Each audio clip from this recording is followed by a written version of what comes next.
दिल्ली में प्रदूषण काफी गंभीर है। राजधानी दिल्ली में वायु प्रदूषण का स्तर लगातार चिंताजनक बना हुआ है। केंद्रीय प्रदूषण नियंत्रण बोर्ड यानी कि सीपीसीबी के मुताबिक शहर के कई इलाकों में वायु गुणवत्ता सूचांक यानी कि AQI 300 के पार जा चुका है, जिसे बहुत खराब श्रेणी में माना जाता है। इस गंभीर स्थिति से निपटने के लिए प्रशासन ने प्रदूषण कम करने के उपाय के तौर पर कर्तव्य पथ के आसपास ट्रक माउंटेड वाटर स्प्रिंकलर तैनात किए हैं। दिल्ली के लोधी रोड पर 312, आनंद विहार इलाके में 371 AQI दर्ज किया गया है, जो गंभीर प्रदूषण का संकेत है। दिल्ली के एक स्थानीय निवासी ने कहा है कि प्रदूषण बढ़ रहा है, आंखों में जलन और सांस लेने में तकलीफ हो रही है। सरकार को इस बारे में कुछ करना चाहिए।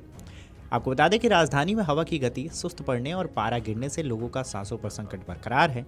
ऐसे में प्रदूषण धीरे धीरे गंभीर श्रेणी की ओर पहुंच रहा है। दिल्ली में सर्दी की दस्तक के साथ ही वायु प्रदूषण का साया फिर गहरा गया है। रविवार को एक बार फिर हवा खराब श्रेणी में दर्ज की गई। सुबह की शुरुआत धुंध और हल्के कोहरे से हुई, जिससे लोगों को सांस लेने में तकलीफ हुई। दिन भर आसमान में हल्की स्मॉग की चादर देखने को मिली है। इसके चलते सुबह के समय दृश्यता काफ़ी कम रही। इस दौरान वायु गुणवत्ता सूचांक यानी कि AQI 366 दर्ज किया गया है, जिसमें शनिवार की तुलना में 63 सूचांक की वृद्धि दर्ज की गई है। NCR में दिल्ली के बाद गुरुग्राम में भी हवा सबसे अधिक प्रदूषित रही है। यहाँ AQI 357 दर्ज किया गया है, जो बेहद खराब श्रेणी में है। वहीं गाजियाबाद में 351, नोएडा में 348 और ग्रेटर नोएडा में 340 AQI दर्ज किया गया है। इसके अलावा फरीदाबाद की बात करें तो वहाँ पे हालात अभी साफ हैं। यहाँ सूचांक 215 दर्ज किया गया है। यह हवा की खराब श्रेणी में है। केंद्रीय प्रदूषण नियंत्रण बोर्ड यानी कि CPCB का पूर्वानुमान है कि बुधवार तक हवा बेहद खराब श्रेणी में बरकरार रहेगी। इसके चलते सांस के मरीजों को परेशानी का सामना करना पड़ेगा। साथ ही लोगों को आंखों में जलन जैसी समस्या का सामना करना पड़ सकता है।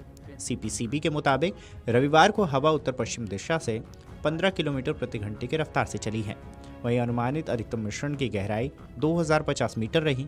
इसके अलावा वेंटिलेशन इंडेक्स 16,000 प्रति वर्ग सेकंड रहा है। दूसरी ओर दोपहर 3 बजे हवा में PM10 की मात्रा 329.7 और PM2.5 198 माइक्रोग्राम प्रति घन मीटर दर्ज की गई है। CPCB के मुताबिक राजधानी के कई मॉनिटरिंग स्टेशनों पर हवा की श्रेणी गंभीर रिकॉर्ड की गई है, जबकि कुछ इलाकों में AQI बेहद गंभीर रहा है। वजीरपुर में 418, विवेक विहार में 402, RK पुरम में 401, रोहिणी में 396, अशोक विहार में 395, आनंद विहार में 391, अलीपुर में 363, द्वारका सेक्टर 8 में 392 समेत 14 इलाकों में AQI 350 के ऊपर है। दिवाली के बाद से ही दिल्ली में कई इलाकों में AQI खराब और बेहद खराब श्रेणी में बना हुआ है, जबकि ग्रेडेड रिस्पॉन्स एक्शन प्लान 2 यानी कि ग्रेप 2 के प्रतिबंध अब भी लागू हैं। इस खबर पर आपकी क्या राय है, हमें कमेंट करके जरूर बताएं। वीडियो डेस्क अमरुजाला.com। अगर आप ये वीडियो YouTube पर देख रहे हैं तो हमारे चैनल को सब्सक्राइब कर बेल आइकन दबाएं और Facebook पर देख रहे हैं तो हमारे पेज को लाइक करें।